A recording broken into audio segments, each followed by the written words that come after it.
Oi pessoal, Tudo bem com vocês?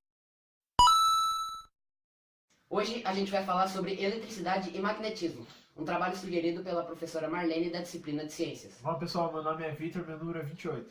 Oi, meu nome é Daniel e eu sou o número 6. Meu nome é Brad, sou o número 4. Meu nome é Igor e eu sou o número 15.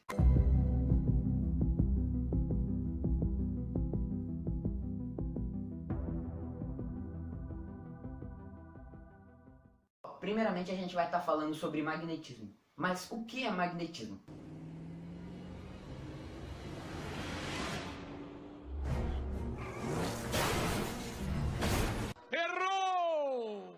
Essa palavra se refere ao fenômeno físico da força entre ímãs, que objetos que são capazes de produzir um campo e que se repelem ou que se atraem. Todos os materiais possuem magnetismo, a diferença é que alguns o têm mais forte do que outros. Os ímãs permanentes, que são feitos de materiais como um ferro, eles experimentam efeitos mais fortes, como o ferromagnetismo. Essa é a única forma de magnetismo que seja forte o suficiente para ser sentida pelas pessoas. Alguns materiais são chamados de não magnéticos, pois a sua força magnética é tão baixa que eles são desprezados. O magnetismo também pode variar dependendo da temperatura ambiente e de outros fatores. Um ímã tem o polo norte e o polo sul. Polos opostos se atraem e polos iguais se repelem. Estes polos são conhecidos como dípolos magnéticos. Dípolos magnéticos e uma corrente elétrica dão origem ao campo magnético. Um ímã é o que faz a bússola apontar para o norte. O pequeno pino magnético em uma bússola é suspensa para que ela possa girar livremente dentro da bússola e responder ao magnetismo do nosso planeta. A agulha da bússola se alinha e aponta em direção ao polo sul magnético da Terra, que corresponde ao polo norte geográfico da Terra.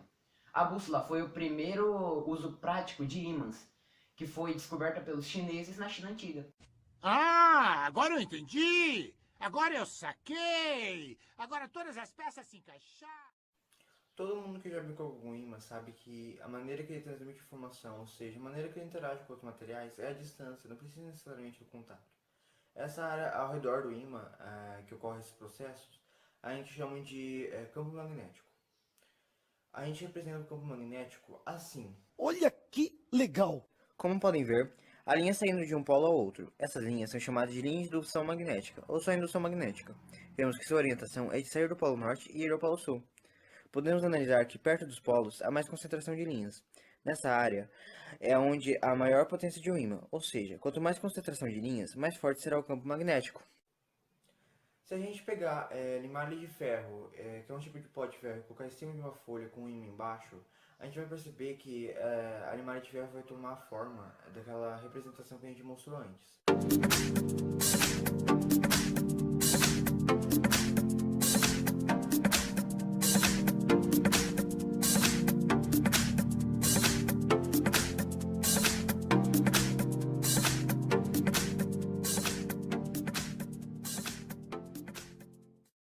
Com um experimento simples, Christian Oster pôde verificar que quando um fio é percorrido por uma corrente elétrica, produz um campo magnético, já que uma bússola, a chegar perto desse fio, vai mudar de direção.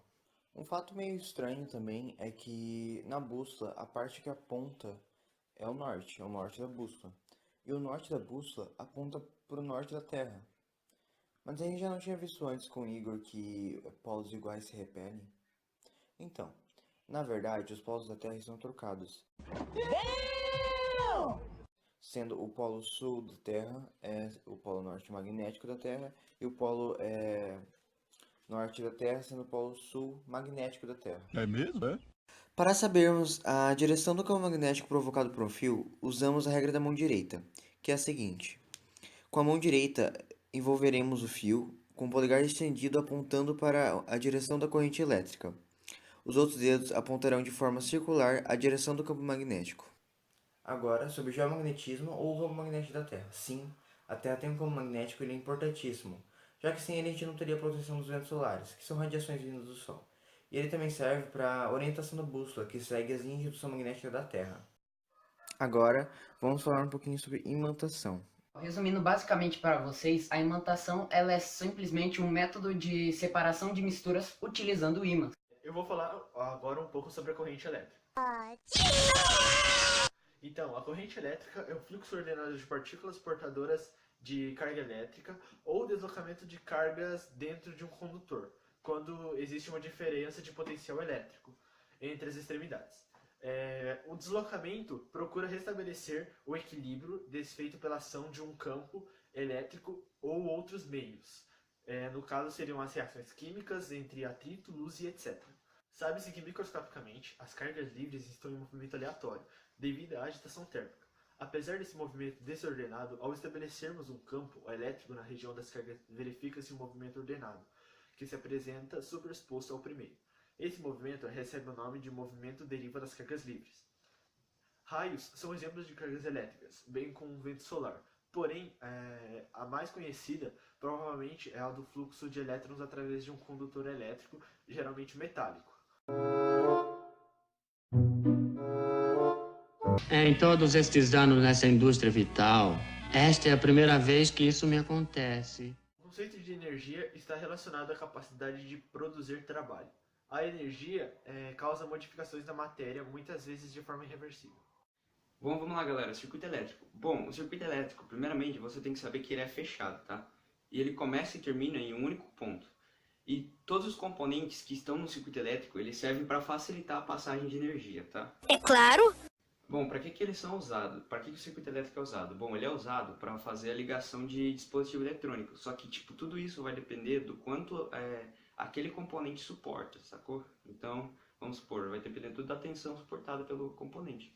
O miserável é um gênio! Bom, como é que funciona? Primeiramente, eles aplicam uma diferença de potencial usando a pilha, né?